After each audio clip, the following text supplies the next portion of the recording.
क्या कह रहा है क्वेश्चन, देखते हैं। 1.24 gram of AX2 molar mass आपको 124 ग्राम पर मोल गिवन है, is dissolve in 1 kilogram of water. 1 kilogram पानी के अंदर इसको डिजोल्व कर दिया to form a solution with boiling point 100.0156 degree Celsius. Boiling point आपको गिवन है डिग्री सेल्सियस में।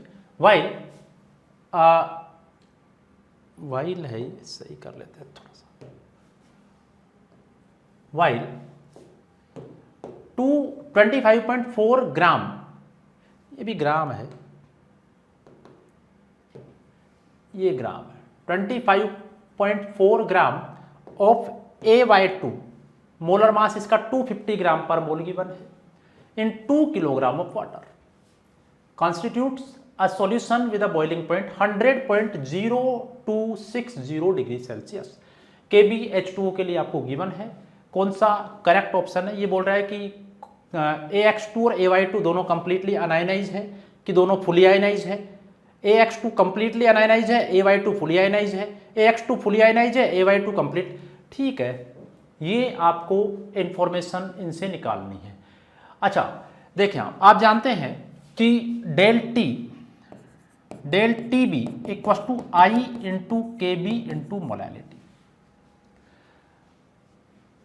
यहां पर AX2 है, अगर ये पूरा पूरा टूट रहा होगा, ये पूरा पूरा टूट रहा होगा तो A +2 और 2x माइनस के अंदर टूट रहा होगा, और ये पूरा पूरा टूट रहा होगा तो A +2 और 2y माइनस के अंदर टूट रहा होगा। इस तरह से मतलब वहां पर आपको कंप्लीट अगर ब्रेक हो रहा होगा तो I का वैल्यू 3 आ जाना चाहिए, और कंप्लीट अगर ये ब्रेक हो रहा होगा तो I का वैल्यू 3 आ जाना चाहिए, और नहीं हो रहा होगा तो I का वैल्यू तो 1 रहेगा। और फिर अगर बीच का आ जाता है इसका मतलब और कोई अल्फा यहां पर रहेगा, डिग्री ऑफ डिसोसिएशन जो भी है XYZ। ओके, तो देखो आपको बॉइलिंग पॉइंट दे रखा है, H2O का बॉइलिंग पॉइंट हमें पता है, ये पता होता है ना। डेल TB कैसे निकालेंगे? Del TB equal to TB of solution minus TB of pure solvent. तो TB ऑफ सॉल्यूशन आपके पास में कितना है? 100.0156 माइनस कितना TB प्योर सॉल्वेंट का 100, तो कितना हो गया? 0.0156। इतना डिग्री सेल्सियस लिख दो, केल्विन लिख दो, आपको डिफरेंस में तो क्या ही फर्क पड़ेगा, कुछ भी लिख सकते हैं, डिग्री सेल्सियस। ठीक है, कितना हो गया? डेल TB का वैल्यू आपके पास में 0.0156। आई मुझे नहीं पता, KB 0.52 होता है, सबको पता है। केल्विन किलोग्राम पर मोल के अंदर। मोलैलिटी मोल पर किलोग्राम ऑफ सॉल्वेंट, कितना मोल है? 1.24 ग्राम है, और 124 ग्राम इस पर मोल इसका मोलर मास है, तो ये 1.24 अपॉन मोलर मास 124 इनटू पर kilogram of solvent, 1 kilogram solvent है। ठीक है, आई निकाल लीजिए, इसमें कितना आ रहा है देख लो, कैंसिल कर लो इसको, जो जो कैंसिल हो रहा है।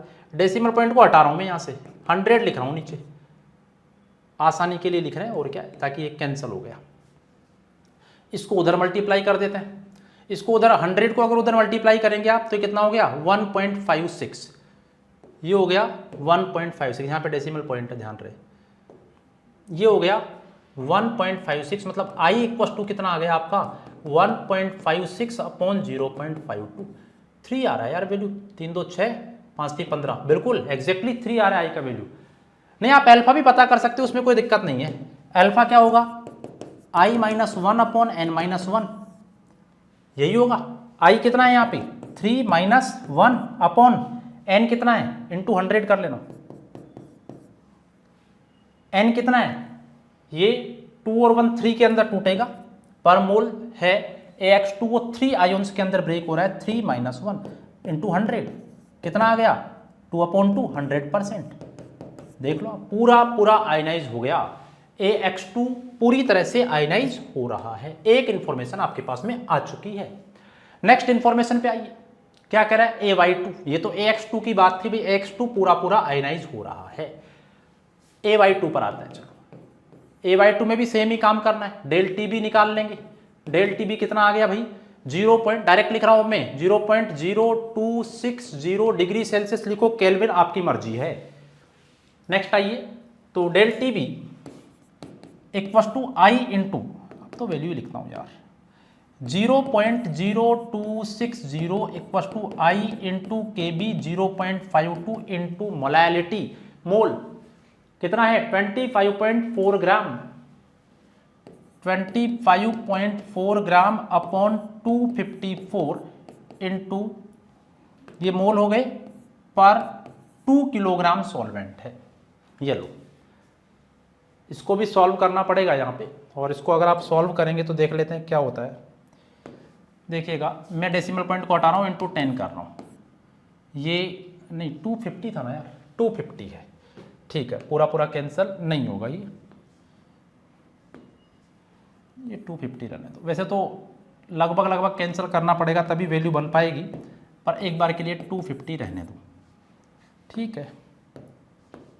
देख लें आप आई कितना आ रहा है, आई इक्वस टू आ रहा है, इधर मल्टीप्लाई कर देंगे 20, मतलब 500, 5000 इंटू 0.026 अपॉन 0.52 इंटू 254, ये वैल्यू बन रही है।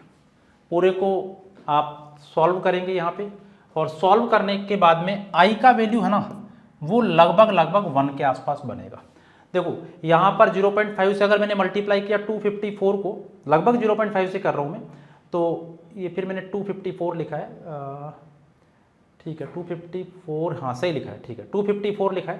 तो ये कितना हो गया 250, 125 के आसपास वैल्यू बन रही है नीचे। ऊपर की बात करूँ 5000, मतलब 5 इंटू 26 कर दो ना, तीनों पॉइंट को तो डेसिमल पॉइंट है यहाँ पे 3 के बाद में, और यहाँ पर 0 है। 125, ऊपर कितना 125, नीचे भी लगभग 125, लगभग 1 के आसपास वैल्यू बन रही है। आई का वैल्यू 1 आ गया, इसका मतलब ये तो नॉन आयनाइज्ड है, ये तो आयनाइज्ड हो ही नहीं रहा। पहला फुल्ली आयनाइज्ड हो रहा था, और सेकंड वाला नॉन आयनाइज्ड है। चलो चेक करते हैं क्या बोल रहा है option. AX2 and AY2 both completely ionised, गलत बात। AX2 AY2 फुली आयनाइज्ड, मतलब दोनों में अंतर क्या है वैसे, ठीक है। Next AX2 is completely un-ionised, नहीं, AX2 तो पूरा आयनाइज हो रहा है। AX2 is fully ionised while AY2 is completely un-ionised. 4 is the right answer.